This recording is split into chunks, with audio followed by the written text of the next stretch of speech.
Mesdames et messieurs, bonsoir et bienvenue dans cette nouvelle édition d'information. Dans un instant, le sommaire. Restriction de l'accès à Internet, brouillage des ondes de radio et retrait des chaînes de télévision du bouquet canal. Les acteurs politiques lancent l'alerte et apportent leur soutien à la presse. Réunis en plénière ce vendredi, les conseillers nationaux ont procédé à l'examen et l'adoption de deux conventions de financement. Le premier est un accord de financement relatif à la riposte et l'appui au programme LAFA et le second est un projet de construction de la ligne à haute tension entre la Guinée et l'Agence française de développement pour un montant de 60 millions d'euros. 75e anniversaire de la Journée mondiale des droits de l'homme. Les ONG de défense des droits humains avertissent quant aux différents cas de violation des droits de l'homme et les attentes contre les libertés d'opinion et d'expression. Et l'on fait savoir dans une déclaration que vous suivrez dans ce journal.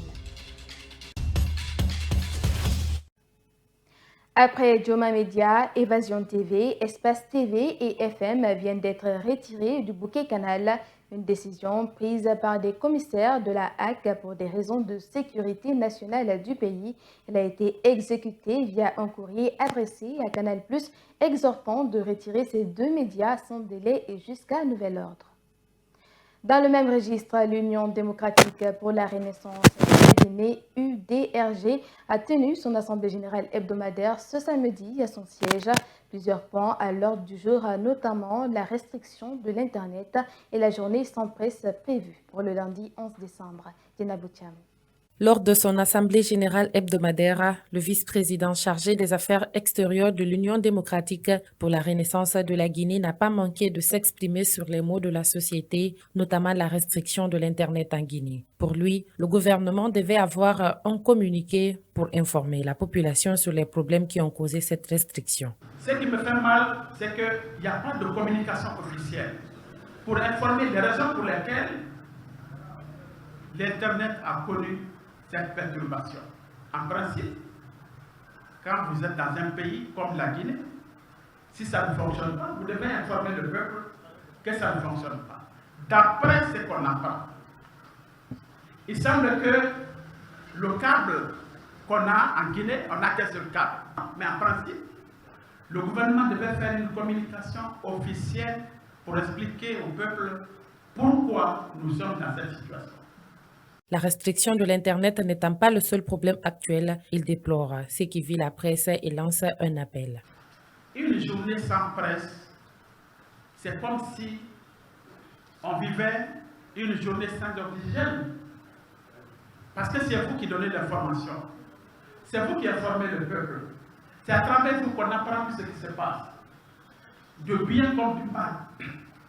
Et c'est la raison pour laquelle je voudrais profiter de ce micro pour interpeller tous ceux-là qui ont la possibilité de résoudre cette question, le fassent maintenant pour le bonheur de notre peuple. Avec l'évolution du monde actuel, plusieurs activités sont liées à l'Internet, y compris des cours en ligne.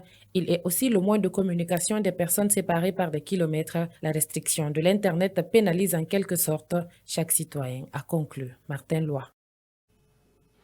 L'arrêt des coups d'État en Guinée était l'un des sujets débattus à l'Assemblée générale hebdomadaire du Parti de l'Espoir pour le développement national, la PEDN. Ce samedi, la multiplicité des coups d'État ne fait pas avancer une nation, estime le responsable de ce parti. C'est pourquoi il en appelle à la responsabilité de tous en chacun pour la réussite de cette transition. En Le président du Parti de l'Espoir pour le développement national PEDN est favorable à l'arrêt des coups d'État en Guinée. Lansana Kouyaté est contre toute forme de coup de force pour arriver au pouvoir. Coup d'État civil ou coup d'État militaire, l'ancien Premier ministre a déclaré son opposition. Tant que nous alternons coup d'État sur coup d'État civil, militaire, parfois le militaire expliquant le civil, et on l'a dit ici en 2020, nous avons dit que c'était une entreprise dangereuse que de modifier la Constitution alors que tout était prêt. Alpha Condé, qui a été renversé le 5 septembre 2021, était bien prévenu quand il a forcé son troisième mandat, a déclaré Lansana Kouyaté. Il n'y a pas de pays au monde qui peut avancer de cette façon. Il faut qu'on sache se ressaisir. Mais ce qui est fait de bien, reconnaissons-le. Il n'y avait pas eu encore un président qui a été renversé de son vivant. Mais ce président a été averti, ne fais pas de changement de constitution. Pas de changement de constitution. Il l'a fait. Le résultat, le voilà. 1er septembre, ce qui devait arriver, arriva. Pardon? 5 septembre, pardon. Ce qui devait arriver, arriva. Et on pense qu'on est... Il y en a qui font l'étonner. L'étonner pourquoi? C'était prévisible. Jusqu'à preuve du contraire, Lansana Kouyaté pense que le CNRD est en train de bien travailler. Les routes qui sont en train d'être réalisées, c'est des projets qui existaient. L'argent était bouffé en herbe. Quand ils viennent, ils le font, reconnaissons-le. Reconnaissons-le. En dehors de ça, est-ce qu'on peut imaginer que, humainement, il est possible de conduire une transition sans erreur? Il y en a eu. Il y en a eu. Et nous en avons parlé. Au Parti de l'Espoir pour le développement national PEDN, l'on croit au respect du chronogramme inscrit pour la durée de la transition. Interrogé sur le brouillage des ondes et le retrait de Joma TV de Canal+, le président du PDN n'a pas voulu s'aventurer dans ses commentaires. Lansana Kouyaté dit ne pas trop savoir sur les raisons qui ont conduit à la décision de la haute autorité de la communication. Il est au micro d'Onsou Bailo Baldé. J'ai entendu parler de raisons d'État, de raisons de sécurité. Qui a évoqué la raison de sécurité? La raison de sécurité est une raison primordiale. Donc, à l'État et à la presse, ce sont deux entités qui doivent aller ensemble. On ne peut pas tordre le cou à la presse parce que, tout simplement, la liberté d'expression doit être bannie. Non. Quand la presse fait des choses qui ne rentrent pas dans la déontologie, là, la Hague, je crois que la lettre est partie d'elle parce que j'ai lu la lettre, on parle de sécurité d'État, alors la Hague doit pouvoir faire en sorte qu'elle sache quelle est cette sécurité d'État. Cela a-t-il été fait? Je ne sais pas. Je ne suis pas à même de vous dire si cela a été respecté. Au total, il est temps vraiment que et la presse et l'État jouent leur rôle. C'est un rôle de respect mutuel et respect pour la sécurité du pays, mais aussi respect pour la déontologie, n'est-ce pas, qui a conduit à la création de la presse. Et puis, examen et adoption de 2 conventions de financement par les conseillers nationaux de la transition réunis en plénière ce vendredi.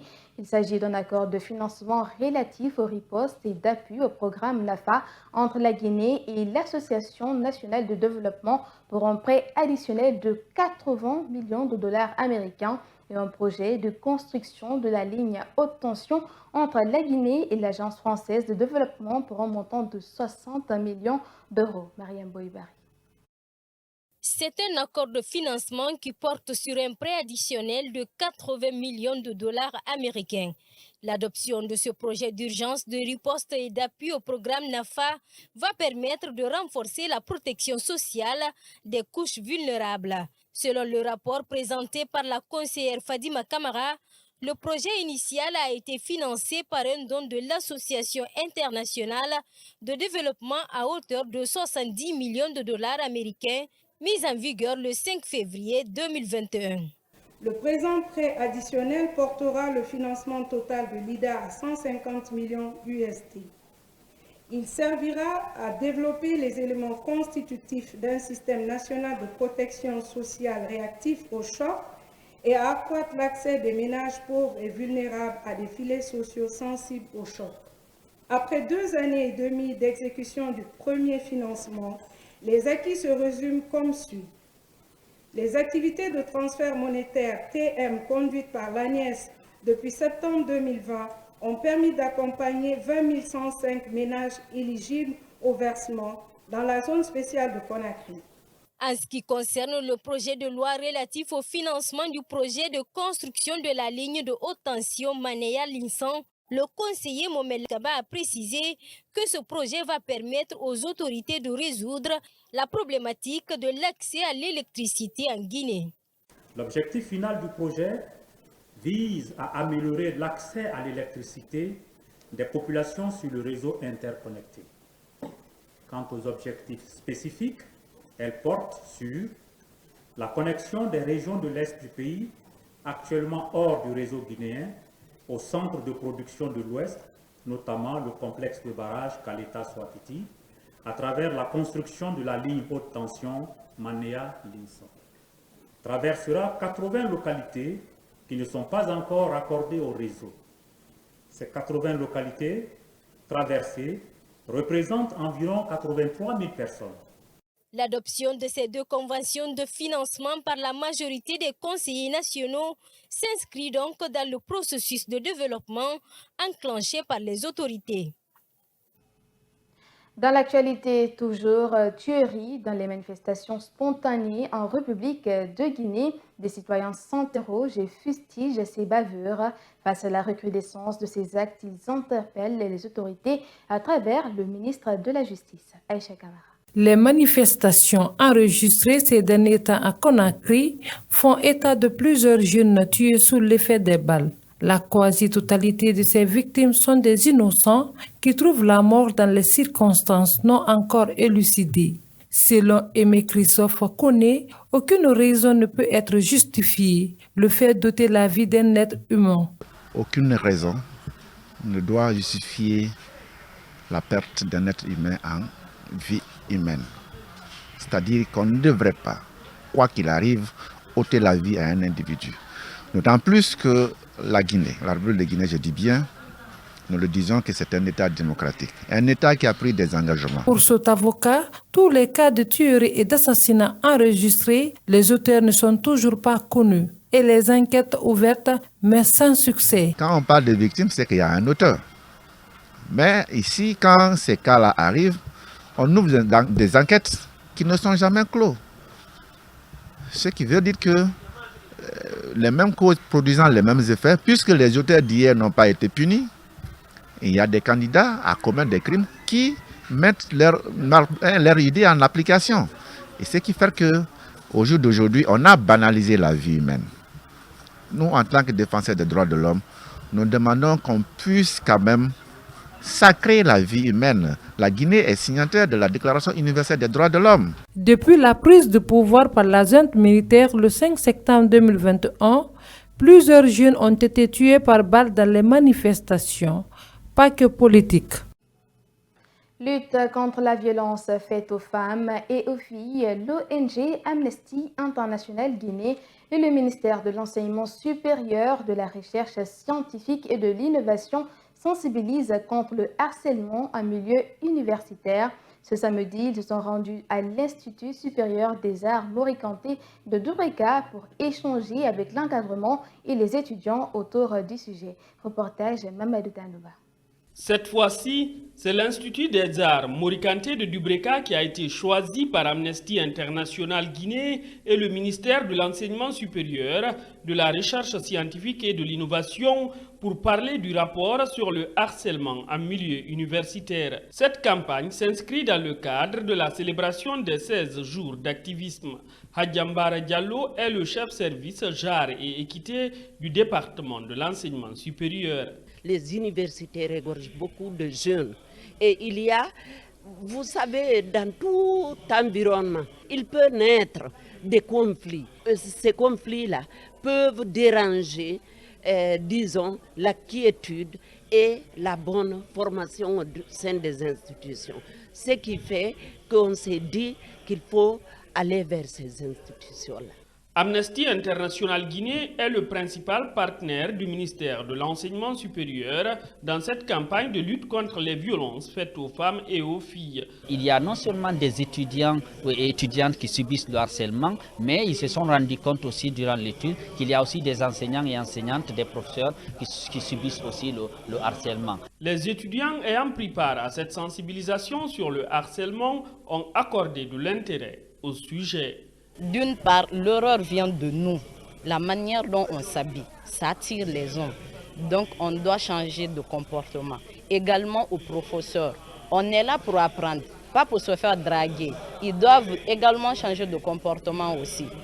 Des mesures spécifiques sont prises à l'Institut supérieur des arts Morikanté pour mettre étudiantes et enseignants à l'abri du harcèlement. La pédagogie du LMD, le règlement des études, le règlement intérieur de notre institut sont des outils mis à disposition pour vraiment favoriser, faciliter la vie entre étudiants et professeurs. Les 16 jours d'activisme sont une occasion pour sensibiliser sur les violences faites aux femmes et aux filles.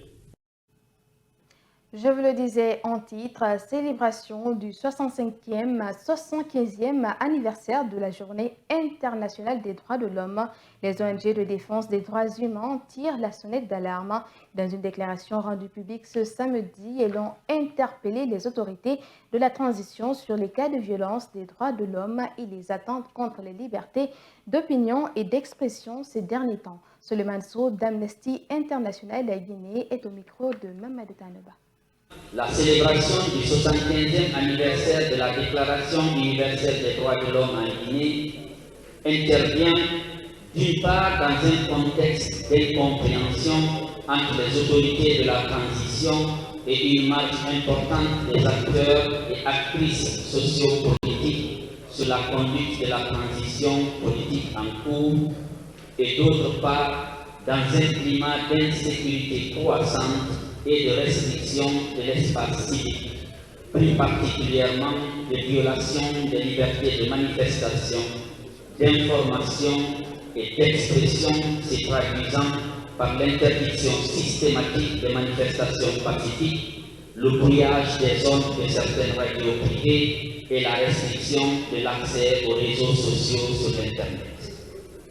Face à toutes ces situations qui ont des conséquences graves sur la vie quotidienne des populations guinéennes, nos organisations expriment toutes leurs préoccupations en rappelant que notre pays, la République de Guinée, est partie aux principaux instruments juridiques internationaux relatifs aux droits de l'homme qui consacrent tous la promotion et la protection des libertés et des droits fondamentaux des citoyens et citoyennes. Le 10 décembre de chaque année, l'humanité célèbre une journée de sensibilisation et de mobilisation des droits de l'homme. C'est un processus qui vise à ce que chacun soit équipé pour vivre sa vie dans la sécurité et la dignité. Cette journée internationale des droits de l'homme promet la liberté, la sécurité et la paix dans tous les pays. Maître Labilé Aimé Christophe Koné, défenseur des droits de l'homme, livre sa grille de lecture à la veille de cette célébration. Aïcha Kamara. Si je devais faire le bilan en ce qui concerne les droits de l'homme, je dois vous dire que les droits de l'homme ne sont pas respectés en République de Guinée. L'année 2023 va bientôt partir. Mon souhait est que la nouvelle année qui vient puisse être beaucoup plus apaisée et qu'on puisse respecter les droits de l'homme à tous les niveaux. Par rapport à la justice est mitigée, j'ose le dire ainsi, parce que il y a certains cas où on a fait des poursuites, mais dans d'autres cas, on ne l'a pas fait. Quand vous faites le monitoring au niveau de nos maisons de détention, vous verrez les personnes qui sont en détention préventive, c'est-à-dire qui attendent leur jugement, qui sont plus nombreux que ceux qui sont condamnés. Alors que, on dit qu'il y a, dans un État, il faut quand même que les personnes qui sont privées de leur liberté puissent connaître leur chose dans un délai raisonnable, à travers un procès équitable et libre, où le droit à la défense est garanti aux personnes qui est mis en cause. Donc, encore une fois, il faudrait que les choses puissent bouger pour que nos juridictions puissent examiner en temps réel les cas pour lesquels ils sont saisis, pour que les individus qui sont mis en cause puissent être situés de leur sort. Parce que rien ne sert à être en détention préventive quand on sait qu'en Guinée, il y a la présomption d'innocence. Et puis, on en sait un peu plus sur le projet de construction de l'aéroport de Mafereña. Le directeur général de la Société de gestion de l'exploitation de l'aéroport de Conakry lève l'équivoque. J'y arrive sur le projet de construction de l'aéroport de Mafereña. Pour Namori Camara, des études n'ont jamais été faites pour la réalisation de cette structure. Cependant, il estime qu'il ne faut pas abandonner ce projet. Il est au micro de Mamadou Tanouba. La question de Maferia, pour moi, ça n'a pas de pertinence. Pourquoi? Parce qu'il n'y a pas d'études, ce n'était pas un projet adossé d'études préalables de faisabilité. Il est vrai qu'on s'est dit on va aller à Maferia, mais s'il y a 10 ans, si les études avaient été, tout avait été fait, vous savez, ça prend du temps. Hein? Donc peut-être que cette question aujourd'hui aurait une pertinence. Là où ça a une pertinence à mon avis, et le ministre des Transports en a parlé suffisamment aussi, c'est qu'il ne faut pas abandonner ce projet-là. Il faut créer une ville aéroportuaire à Maferia avec tout l'écosystème. Regardez le problème de mobilité qu'on a créé aujourd'hui. On n'arrive même pas à aller à un point A à un point B. Donc, si on devait ex nihilo commencer Maferia aujourd'hui, les études 4 ans, 5 ans, n'est-ce pas? Mobilisation des ressources, etc. Ensuite, il faut faire des autoroutes, etc. Donc, vous êtes à 10 ans banalement. Vous n'avez même pas, peut-être, comme Dakar, etc. Donc, nous, on s'est dit, on reste là, on a encore de l'intelligence dans le projet. On va à 3 millions, mais l'État, ça c'est l'État, stratégiquement, vous, peut-être que ça va être vous demain, vous sécurisez Maferia pour ne pas qu'on connaisse les mêmes erreurs. Parce qu'aujourd'hui, vous savez, tout Bessia, là, c'était l'aéroport, hein, mais les gens se sont installés. Donc il faut sécuriser Maferia maintenant. Pour finir, c'est le rendez-vous de boxe le plus attendu en Guinée. Ibrahima Diallo, fils du ministre des Sports, Béa Diallo, va remettre son titre continental, la WBA, en jeu lors du gala de boxe international prévu le 16 décembre prochain. Avec 9 victoires consécutives, le Guinéen affrontera le Sud-Africain Emile Bridford de 5 victoires. Pour son premier combat dans son pays d'origine, Ibrahima Béa Junior Diallo, rencontré par notre reporter Mayambo Ibari ce samedi, se confie quant à l'issue du match. Suivez. C'est dans cette salle de boxe située à Koléa qu'Ibrahima Béa Diallo s'entraîne depuis son arrivée à Conakry. Le boxeur est déjà à cheval dans les préparatifs du grand combat de boxe prévu à l'esplanade du Palais du Peuple. À fond dans les entraînements, le Guinéen veut mettre toutes les chances de son côté pour remporter son tout premier combat devant ses compatriotes. Il se dit d'ailleurs confiant quant à l'issue du combat qui l'oppose au Sud-Africain Emile Bridford, vainqueur de 5 combats dont 3 par KO. Le grand jour approche, là on est à une semaine du combat, donc aujourd'hui c'était mon dernier entraînement très intensif. À partir de demain on va redescendre la cadence jusqu'au combat. Et voilà, j'ai hâte d'être là, il y a beaucoup de pression, le peuple est à fond derrière moi, donc il y a beaucoup de fierté, quoi. Donc on travaille et on va donner un bon show au public le 16 décembre, en espérant le KO, Inch'Allah.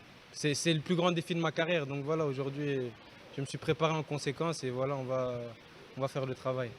À travers ce combat, Ibrahima Béa Junior Diallo compte apporter sa contribution dans le rayonnement de la boxe guinéenne, comme l'avait fait son père il y a 25 ans.